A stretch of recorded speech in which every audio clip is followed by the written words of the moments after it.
عزیز ہم وطنوں، السلام علیکم۔ ہمارا آج کا ٹاپک ہے کرونا اور تسلیم و رضا۔ اللہ رب العزت نے اس کائنات میں اپنے بندوں کے لیے انواع و اقسام اور رنگ برنگی بے شمار نعمتیں پیدا کی ہیں۔ قرآن کہتا ہے وَإِن تَعُدُّوا نِعْمَتَ اللَّهِ لَا تُحْصُوهَا، اگر تم اللہ کی نعمتوں کو گننا چاہو تو گن نہیں سکتے۔ سورہ رحمان کے اندر اللہ تعالیٰ نے اپنی مختلف نعمتوں کا ذکر کر کے بار بار یہ سوال کیا کہ میرے بندو میری کس کس نعمت کا تم انکار کرو گے۔ پھر یہ نعمتیں جو ہمیں آج دنیا میں ملی ہوئی ہیں، یہ موت کے بعد جنت کے اندر ملنے والی نعمتوں کے مقابلے میں کچھ بھی نہیں ہے۔ یوں سمجھ لیں کہ یہ ان نعمتوں کا ایک ابتدائی ہلکا سا نمونہ پر ایک ابتدائی اور معمولی سا تعارف ہے۔ جنت کے اندر خالق کائنات یہی نعمتیں اور اس کے علاوہ بھی بہت ساری نعمتیں انتہائی اعلیٰ، معیاری اور بہترین صورت میں اپنے بندوں کو عطا کریں۔ قرآن مجید میں اللہ نے فرمایا کہ فلا تعلم نفس ما اخفی لهم من قرۃ اعین، کوئی شخص آج اس بات کو امیجن نہیں کر سکتا کہ ہم نے جنت کے اندر اپنے بندوں کے لیے آنکھوں کی ٹھنڈک کے کیسے کیسے سامان تیار کر رکھے ہیں۔ پھر جنت کے اندر جتنی نعمتیں ہیں ان سب کے مقابلے میں ایک چیز ایسی ہے جو جنت کی ساری نعمتوں پر حاوی ہے۔ وہ کیا ہے؟ وہ ہے اللہ کی رضا۔ اللہ کا اپنے کسی بندے سے خوش ہو جانا یہ اتنی بڑی نعمت ہے اور اتنی بڑی بلیسنگ ہے بندے پر اللہ کی کہ اگر جنت کی ساری نعمتوں کو ترازو کے ایک پلڑے میں ڈال دیا جائے تو دوسری طرف یہ اکیلی نعمت ڈالی جائے تو اس کا پلڑا بھاری ہے۔ سورہ توبہ کے اندر آیت نمبر 72 کے اندر اللہ تعالیٰ نے جنت کا ایک مختصر سا تعارف کرانے کے بعد فرمایا وَرِضْوَانٌ مِّنَ اللَّهِ اکبر، کہ میرے بندو بے شک جنت کے اندر دودھ اور شہد کی نہریں بھی ہیں، بے شک وہاں حور و قصور بھی ہیں، وہاں انواع و اقسام کے میوے بھی ہیں، بہت کچھ ہے، مگر یاد رکھو ان ساری چیزوں سے بہتر چیز جو ہے وہ اللہ کی رضا ہے۔ سو جنت کے اندر اللہ کی رضا جنت کی ساری نعمتوں سے بڑی نعمت ہے، اور جہنم کے اندر بڑے بڑے عذاب ہیں، مگر جہنم کے اندر جو اللہ کی ناراضگی کا عذاب ہے وہ جہنم کے باقی سارے عذابوں سے بڑھ کر ہے۔ چنانچہ بندگی کا اس سے بہتر مقام اور کوئی نہیں ہے کہ اللہ اپنے بندے سے راضی ہو جائے۔ یہی وہ مقصد ہے جس کو پانے کے لیے ہر زمانے کے اندر اللہ کے بندے کوششیں اور کاوشیں کرتے رہے ہیں۔ قرآن مجید کے اندر حضور علیہ السلام کے صحابہ کرام کے مختلف اوصاف کا تعارف کرنے کے بعد اللہ نے فرمایا یبتغون فضلا من اللہ ورضوانا، کہ یہ جو میرے محبوب کے ساتھی ہیں یہ راتوں کو شب بیداریاں کرتے ہیں اور کفر کے مقابلے میں بہت سخت ہیں، آپس میں بڑے نرم ہیں، یہ ساری جد و جہد جو کرتے ہیں تو اس کے بدلے میں چاہتے کیا ہیں؟ فرمایا یبتغون فضلا من اللہ ورضوانا، اللہ کا فضل اور اس کی رضامندی چاہتے ہیں، اس کے علاوہ کچھ نہیں چاہتے۔ ایک اور مقام پر اللہ تعالیٰ نے اپنے خاص بندوں کا ذکر کرتے ہوئے فرمایا یدعون ربہم بالغداۃ والعشی، کہ وہ صبح و شام ہمیں پکارتے رہتے ہیں، یعنی کثرت کے ساتھ ہمارا ذکر کرتے ہیں، اور چاہتے کہ ہیں یریدون وجہ، فقط اس کی رضا کے طلبگار ہوتے ہیں۔ یریدون وجہ کا عالمانہ ترجمہ یہ ہے کہ اس کی رضا کو چاہتے ہیں، اور اس کا عاشقانہ ترجمہ یہ ہے کہ اس کے مکھڑے کے طلبگار رہتے ہیں۔ یک نگاہ ناز جانا قیمت ایمان ماں، بہرحال یہ دونوں باتیں ایک ہی تصویر کے دو رخ ہیں۔ حاضرین، اگلی بات یہ ہے کہ اس کائنات کی جو سب سے بڑی نعمت ہے اللہ کی رضا، اس کو پانے کا طریقہ اتنا آسان ہے کہ اس سے آسان کام مجھے دنیا کے تختے پر کوئی دکھائی نہیں دیتا۔ آپ کو سن کر حیران رہ جائیں گے، مگر اس طریقہ کار کو سمجھنے کے لیے پہلے اللہ کی بارگاہ کے ایک قانون پر غور کریں۔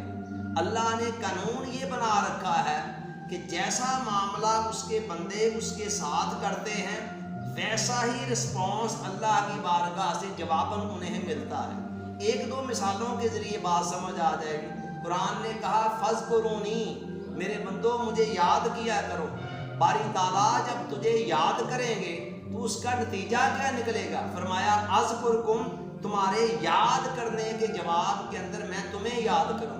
اب دیکھیں اللہ یہاں کوئی اور بھی صلہ بتا سکتا، لیکن اللہ تعالیٰ نے صلہ عین وہی بتایا جو بندے کا عمل ہے، جواباً اللہ کہہ رہا ہے اسی طرح کا رسپانس میری طرف سے ملے گا۔ اسی طرح فرمایا ان تنصروا اللہ ینصرکم، اگر تم اللہ کی مدد کرو گے، اور اللہ کی مدد سے مراد اللہ کے دین کی مدد کرنا ہے، اگر تم مدد کرو گے تو کیا ہوگا؟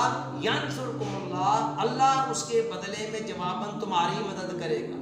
تو دیکھیں مدد کے جواب میں بھی مدد آ رہی ہے، کوئی اور بھی صلہ بیان کیا جا سکتا، مگر اللہ نے ایگزیکٹلی وہی بدلہ بیان کیا جو عمل جس طرح کا بندہ کر رہا ہے۔ ایسے ہی فرمایا وَيَتُوبُ اللَّهُ عَلَىٰ مَن تَابَ، کہ جو بندہ اللہ کی طرف لوٹ آئے، پلٹ آئے، گناہوں سے باز آ جائے تو اللہ اپنی رحمت کے ساتھ اس کی طرف لوٹ آتا ہے۔ تو جس طرح کا عمل بندہ کر رہا ہے اسی طرح کا صلہ اللہ کی طرف سے جواباً ملتا ہے۔ یہی معاملہ یہاں ہے رضا کے معاملے کے اندر، کہ اگر بندہ زندگی کی کسی بھی سٹیج پر کسی بھی لمحے اللہ سے کہتا ہے کہ یا اللہ جو حالات تو نے مجھے دیے ہیں میں ان حالات پر راضی ہوں، تو اللہ جواباً کہتا ہے اٹس اوکے، اگر تو میرے ساتھ راضی ہے تو پھر میں بھی تیرے ساتھ راضی ہوں۔ تو اللہ کی رضا کو پانے کا یہ آسان ترین طریقہ ہے۔ حضرت موسیٰ علیہ السلام طور پر جا رہے ہیں اللہ سے مخاطب ہونے، سوال آتا ہے کہ اللہ سے یہ تو پوچھیں کہ بندہ اگر جاننا چاہے کہ میرا خدا مجھ سے راضی ہے یا نہیں ہے تو کیسے جانے؟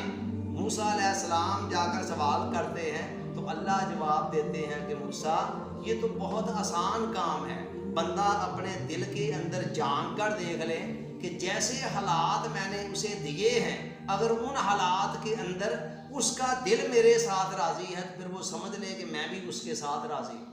حضور علیہ السلام نے فرمایا من راضی باللہ قلیلا من الرزق راضی اللہ عنہ قلیلا من العمل، کہ جو بندہ اللہ کی طرف سے ملنے والے تھوڑے رزق پر راضی ہو جاتا ہے اللہ اس کی طرف سے آنے والے تھوڑے عمل پر راضی ہو جاتا ہے۔ رزق اوپر سے آتا ہے اللہ کی طرف سے بندوں کے لیے، اعمال بندوں کی طرف سے اللہ کی طرف جاتے ہیں۔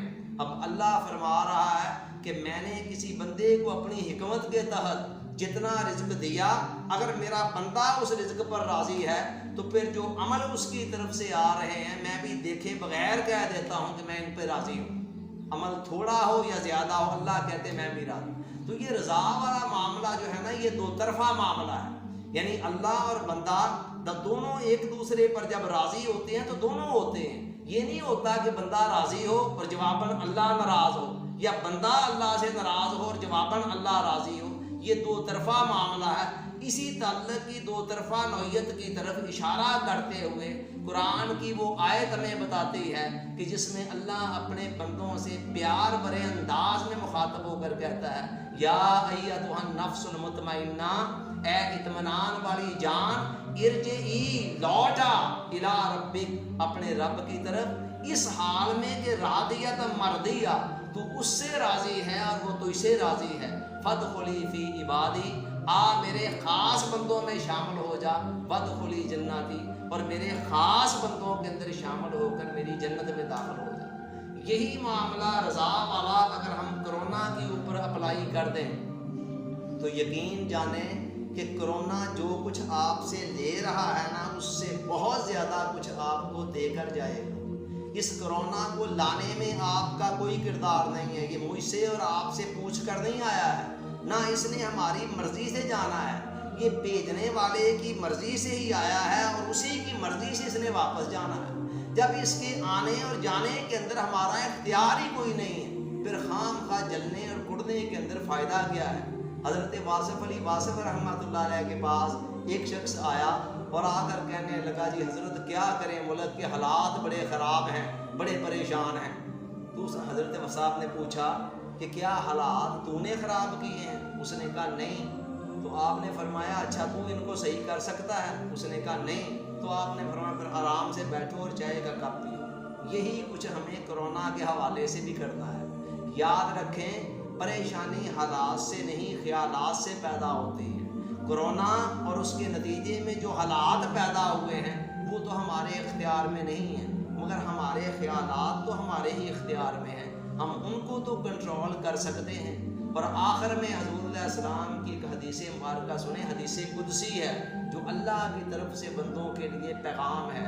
پیغام کیا ہے؟ من لم یرد بقضائی، جو بندہ میرے فیصلوں کے اوپر راضی نہیں ہوتا، ولم یصبر علی بلائی، اور میری طرف سے آنے والی مصائب اور تکالیف کے اوپر صبر نہیں کرتا، فلیطلب ربا سوائی، اسے چاہیے کہ میرے علاوہ کوئی اور رب ڈھونڈ دے، ویخرج من تحت سمائی، اور میرے آسمان کے نیچے سے نکل جائے۔ اب ذرا سوچیں تو صحیح کہ کائنات کے اندر اور رب کون سا ہے جس کو ہم نے ڈھونڈنا ہے، اور آسمان کی چھت کے نیچے سے نکل کر ہم نے جانا کہاں ہے؟ سو ہمارے پاس کل دو آپشن ہی بچتی ہیں۔ نمبر ایک تسلیم و رضا کے ذریعے سے صورتحال کو فیس کرنا، اور نمبر دو صبر کے ذریعے سے۔ بہتر تو یہ ہے کہ تسلیم و رضا کا پیکر بنتے ہوئے انسان اس پیریڈ کو بھی انجوائے کرے کہ تیرا غم بھی مجھ کو عزیز ہے، کہ یہ تیری ہی دی ہوئی چیز ہے۔